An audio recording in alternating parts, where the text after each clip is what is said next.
welcome. This is Kevin, also known as AWOL.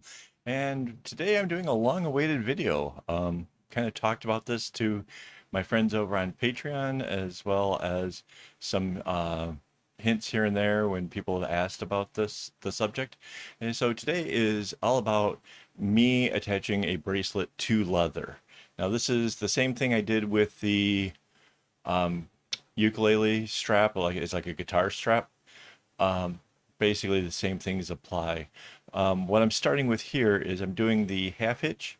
I think that's what it's called, or lark's head, over top of the single strand in order to start this off kind of boxed, right? So that's kind of it's kind of important if you're gonna have this thing, you're gonna see the top of it, right? So basically, you put down two, that ties to itself. Then you have to put down two more. Those tie together, and then it goes off to the next. Um, I had the idea. I really wanted to use this pattern, right? Um, but it does not use the strings evenly, so I had to actually change things up a little bit, and we went with this pattern here instead. So you can see how it's just gonna keep repeating itself because this time it's not gonna have tails, and it's not like a regular bracelet. So that's sort of like a really big deal when it comes to planning ahead for these things is, to make it longer or whatever.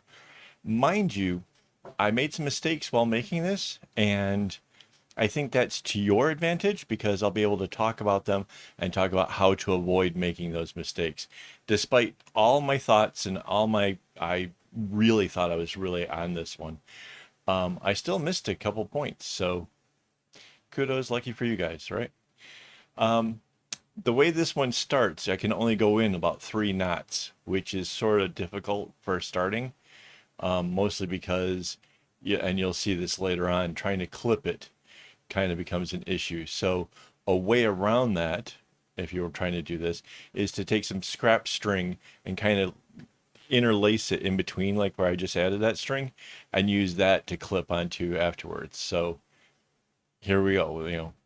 Tips that already would have helped the past me make this go a little bit faster, a little bit easier. Um, Mind you, it still worked out. So, I mean, if you didn't understand what I just said, just follow along with what I'm doing. It'll work. Um, but yeah, if I had just put a couple extra strands, it would have been held by that top clip. That would have made life a whole lot easier. And you can see here, I'm trying to get it in there. That was a bit of a challenge. It's a fun pattern. I will give it this much. If you're looking for something to do along the same lines, this is a fun pattern. It just starts off a little bit difficult. Could have avoided that maybe by just doing a chevron to begin with, but I really was just trying to make this thing look really nice to begin with. There are, in this, 8 colors used twice over, and all the strings are doubled up. So, um, yeah, hopefully that makes sense to you guys. So 8 colors in the rainbow. There's 2 greens, and there's a reddish purple that's sort of in between the reds and the purple. So that's how it stretches out. Um, Mind you, this would work with any size bracelet. So let's say if you wanted to do something with only 12 instead of 16, that would work as well. You could totally do that if that's what you want. Just happens to be I had a bracelet laying around of this size. I cut my leather to this size. Um, so I ran with that. That was part of the whole thought process. Mind you, I ended up giving this bracelet to our helper, the one that helps look after Dad. So her thing is her favorite colors are yellow and white, and I was like, huh, that's not gonna make a great bracelet. Um, I'm gonna make a rainbow. So that's how we ended up with this.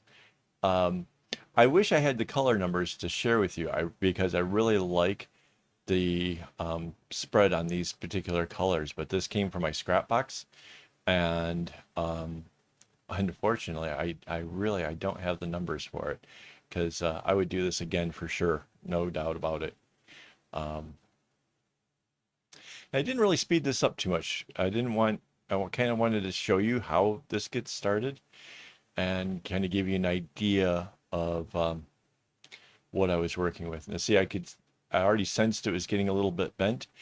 If you work with a bracelet that's already kind of getting bent in the wrong direction, you should just stop, try to straighten it up, kind of shift it around as needed, because as you put in more rows, you're really solidifying the way that that curve or that lean is happening, right? So that's what I was doing right there. And this is true with anything from the candy stripe through chevrons to anything that you're making. If you see it veering off, straighten it immediately, because it'll be a lot easier than trying to crank it around or getting it wet and stretching it and stuff, blocking it essentially, after it's all done. You know, the little tweak here and there while it's in progress will make all the difference in the world. Okay, so back to this. Let's see, 8 colors. Told you about that. Told you about why it's flat at the top. Yeah, I know I should have taken notes. I knew I should have. I'm sorry. I uh, I get myself all excited about these things. I'm like, oh, I know what I'm doing. I can do this, and then totally go blank when the camera's rolling. So, um, this is sped up. So if you're trying to pace yourself to how quickly I'm doing this, yeah, this is at twice the speed. Mostly because the video was looking like it was going to be about 20 minutes long, and or actually no, it would have been almost 40 minutes long, and I was like, no. I look at the statistics and stuff, and you guys don't watch videos nearly that long at all. So, um, and I have no way of actually seeing where it switches over to the other part. So I'm stalling for time if you can't tell. Sorry, but I think it's important though. I think it's good to see this portion of the bracelet making. It kind of give you an idea how it got going. Um, and mind you, I I did make it a little bit too long. I actually had to take out some knots. So you kind of need to gauge where you're going. Ah, here we go. So leather already cut, and now I'm punching a hole through it. That's like a little awl thing, and it just takes a hammer, punches a hole. Now I am putting the rivet that goes in there for the snap. Now, what did I do wrong? I should have put the top of that snap on the other side of the leather, because what I essentially just did in that one motion was made it so that way the top, the nice smooth part of the leather, ends up being on the inside. And that was mistake number one. Here I came close to making a mistake. See, I punched the hole in for the other side, the receiving end of the snap. Watch where I go to put the piece through. But this is cool because you can see how I figured out how to not mess it up. Bring it around and see, make sure those two sides are going to go together, and then put the piece in. And now the other part of the tool, this one, it is sort of just kind of rounded at the bottom, and it makes it so that way when you hit it with a hammer, it flattens out the piece and it stays on there perfectly. And I thought that's pretty cool, you know? But again, got it wrong right out the gate with putting that snap on the top side. So if I were to do it again, I would reverse that. Now this thing sort of looks like a rake, or I don't know how to describe it. It's a bunch of spikes. There's 6 spikes in a row. And I know my hands are in the way. I kind of figure that out as I go along and try to work on making that easier for you guys. But the trick to it is you can leave one of the holes or one of the spikes into the last hole. And that way they always all stay the same distance apart. See, I'm lining it up to the last hole it was there, and that way it makes 5 more holes in it. Pull it out, put the first one in the hole, and just go down the line. And that's pretty cool, right? The thing about the snap is the bracelet does not cover the other end, right? So in this, I took the holes all the way to the very end and around the other piece of the snap, which was stupid. Totally should have seen it coming. Hadn't thought about it. Was all excited with the camera rolling. This line should stop before you get to the other snap, and that's where it's going to sew in. So there's my second thing I learned, that I should have done differently. But that said, I was able to put in the additional holes on this side of the snap, got that to work. So yeah, wasn't complete waste. Yeah, see, and this wouldn't have been necessary either. I'm switching to another one. See, you can see the spikes there. I'm switching to one that only has like 4 holes, so I could go around the corner a little bit easier. Again, that was a complete mistake. Definitely should avoid doing that. This method, though, like basically sewing something to the leather, you could do this for anything. If you wanted to make a collar for your dog, if you wanted to make guitar straps or something, anything of that nature, this is how you would do it. You need to make the row of holes in from the edge by at least the same amount as the thickness of the leather. So if the leather is really thick, like 2 mm, you would come in 2 mm from the edge to put the holes there, so that way it doesn't tear through. That's just a good rule of thumb. My friend Keith in the US, he taught me that one, and it works. So there you have it. And this is at real speed. I wanted to kind of demonstrate that it doesn't take all that long to actually go ahead and punch the holes into the leather. Guitar straps will take longer. That's a given. But this itself was not that difficult. It's pretty cool. If you get to the end and it's like going to go off the thing or whatever, you can, instead of going to the last hole, you can shift back a little bit. You can go to the second, third, fourth hole, whatever you need to, in order to make it end where you want it to end. So, and there you go, bunch of holes. And here I have already started sewing some of it, kind of trying to make it a little bit less troublesome for you guys. So what I'm doing, I'm bringing the needle up, if you can see this, kind of in the hole in between the knots, and then in the next hole over, and then find the hole for the leather to go through. And that way, when you pull it nice and tight, the string that you're sewing with just disappears. Now this is synthetic catgut, which I have no idea what it's made with, but the stuff is seriously heavy duty.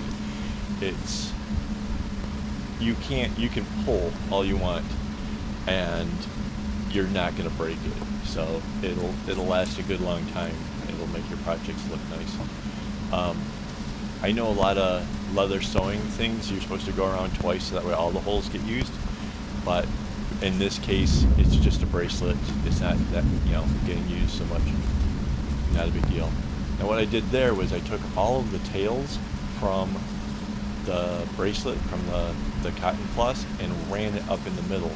And as I sew this down, I'm going to help assure that those stay in there. And what that did was it made the fabric kind of puff up a little bit, so it's not just so flat like a normal bracelet would be. It kind of gives it a little pillowy mound to it, which you don't have to do. You really don't. But you're going to have some strings underneath there anyways, because it's going to have to come underneath. And if you're going to, you could glue it, I guess.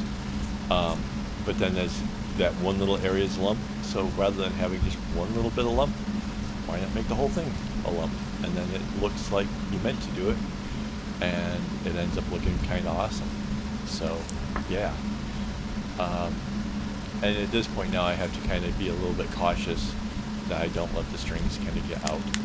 And you can see, test to make sure the snap's all going to work, and yeah. And this is sped up a little bit. This is, again, at twice the speed, because it would have gone on for way, way, way too long.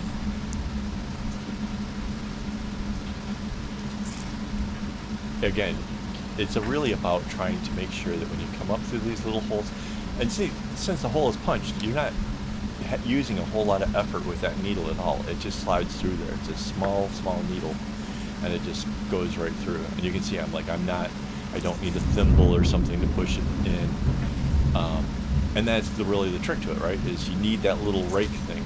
And you have to make sure that you pull it good and tight so that way the string hides itself down inside of your cotton. And you might have to poke through a couple, 2, 3 times to get it to come in between the knots, so that way you can bury it. Because if you come up through the middle of a knot and you go back in, you're going to see that. And it's that attention to detail that will make all the difference to the person who's receiving it. You know, if they can't see how you stitched it, you're a genius. It looks amazing. If you screw up and you can see all the stitches on the top, they're not going to like it. It's just a fact, you know. You could use a string that kind of blends, I suppose. Like if you were doing let's say it's a grayscale and you used a black thread, you would hide most of it. Yeah, probably, maybe. But, you know, you really don't, it doesn't have to be. This stuff is way stronger. And there I go. I cut off all of the ends after I got all the way up the side. And then I just kind of stitch off the one end. And I went around the top because I kind of wanted to cinch it down. But that wasn't necessary, and it kind of made it stand out a bit more than I wanted. So maybe I would have done that a little bit differently too. You know, like I said, this was different from when I did the guitar strap. The guitar strap had a piece of leather at either of the two ends, covering up where the bracelet itself ended at, because I needed a leather piece at the end to be able to have it's like a hole with a slit in it, and that's what goes over the little end that's on the guitar. I'm sure there's a name for it. I have no idea. Leave it in the comments if you know what that thing is called at the end of the guitar that the strap hooks to. Leave that down below in the comments. I totally brain freeze.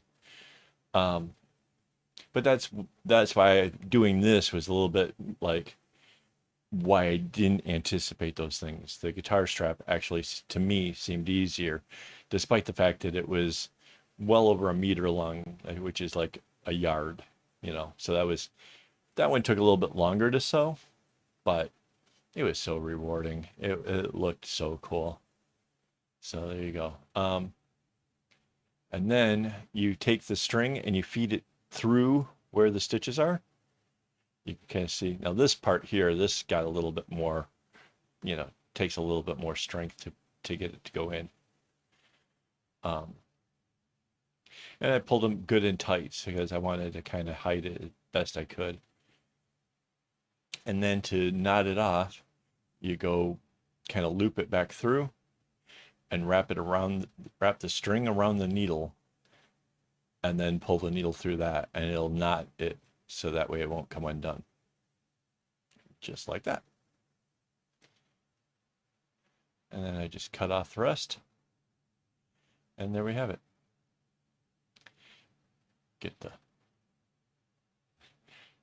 I can't believe I left the scraps over there, and whatever.